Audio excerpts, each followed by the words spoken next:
शुभ प्रभात। आज का दिन मंगलमय हो।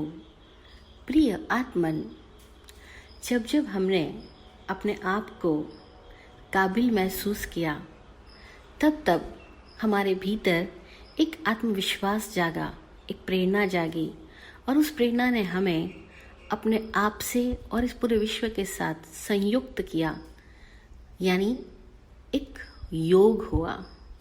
उस योग में हमारी प्रसन्नता, हमारी आत्मा विस्तृत होकर के पूरे विश्व के साथ जुड़ पाई।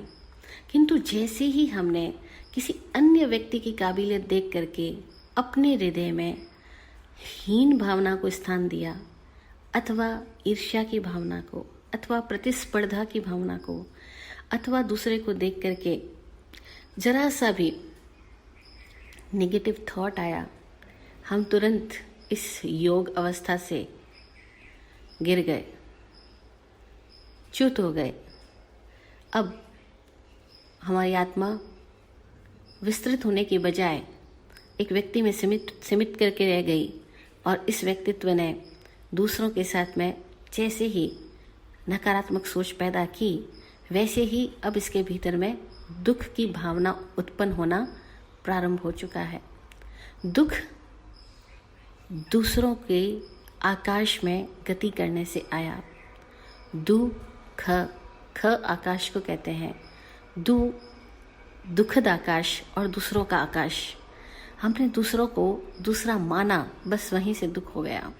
अन्यथा अगर हम किसी को दूसरा मानते ही नहीं, किसी अन्य की प्रतिभा, योग्यता, काबिलियत को देख करके भी ठीक वैसे ही हमारी आत्मा विस्तृत होती जैसे कि हमारी अपनी काबिलियत को देख कर होती है।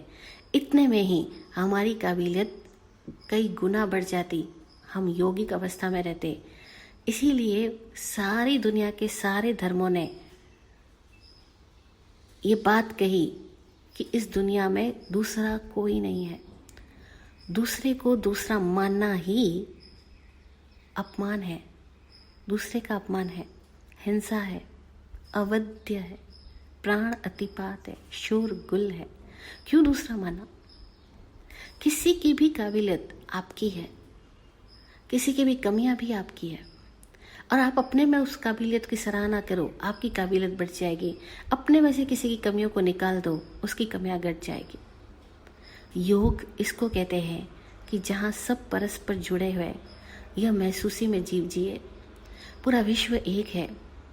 एगे लोए, एगे अलोए, एगे पुग्गले, एगे जीवे, एगे अजीवे, एगे संवरे, एगे आसवे, एगे निर्जरे, एगे मुख्य।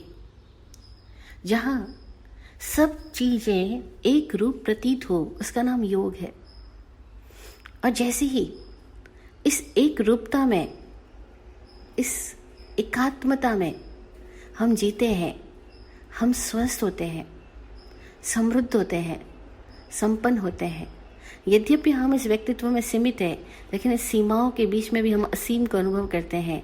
ठीक वैसे ही जैसे आंखें बहुत छोटी होते हुए पूरे आकाश को देखती है, चारों ओर फैले हुए वातावरण को देखती है, महसूस करती है, ऐसे सीमित व्यक्ति भी असीमित का एहसास करता है जब वह संयुक्त महसूस रहता है, जब वो किसी को दूसरे की तरह नहीं देखता, दूसरे में गति नहीं करता, दूसरे के आकाश को दूसरा नहीं मानता, छेड़छाड़ नहीं करता, शोरगुल नहीं करता, तब वो दुख को पैदा नहीं करता।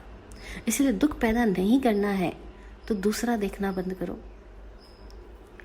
दूसरे के आकाश में शोरगुल पैदा करना बंद करो, दूसरे को देखकर ईर्ष्या, राग, द्वेष पैदा करना बंद करो। और उसका एक ही तरीका है, सबको आत्मरूप जियो।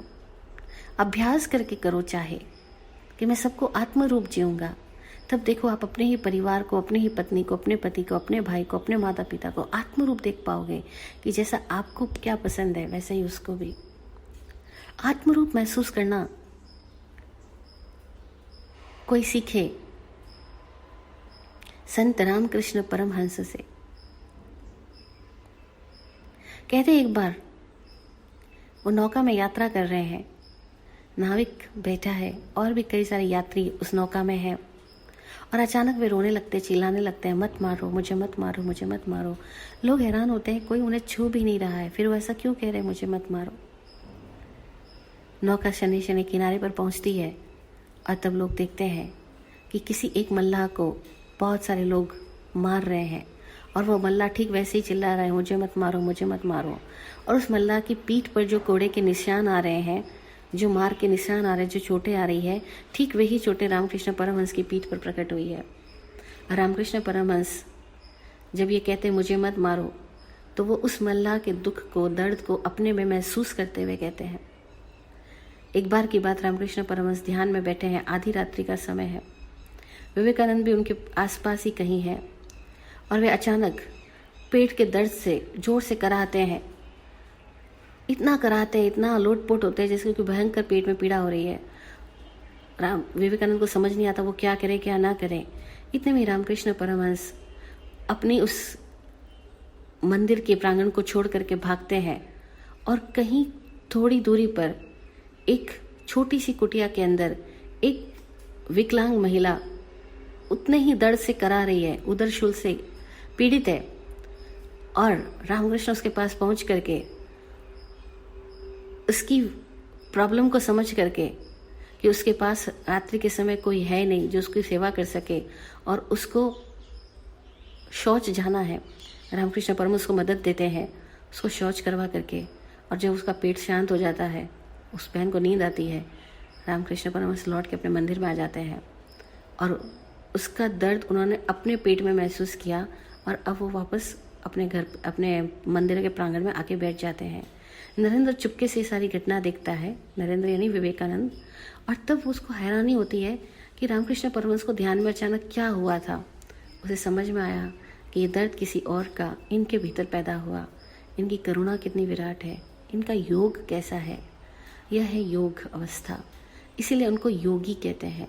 यानी वो जुड़ा हुआ है पूरे विश्व के साथ, जुड़ा हुआ है प्रत्येक के साथ, जुड़ा हुआ है, सीमित होते हुए असीम है, देह में होते हुए भी महाविदेह है। उस अवस्था को जो जीते हैं वो योगी है। दर्शन की यह उत्कृष्ट अवस्था सबके भीतर स्वाभाविक रूप से मौजूद है।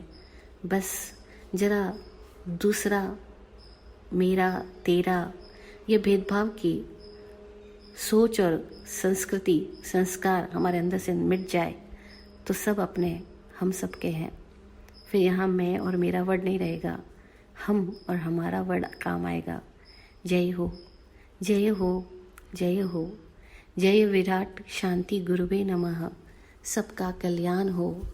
ओम शांति, ओम शांति।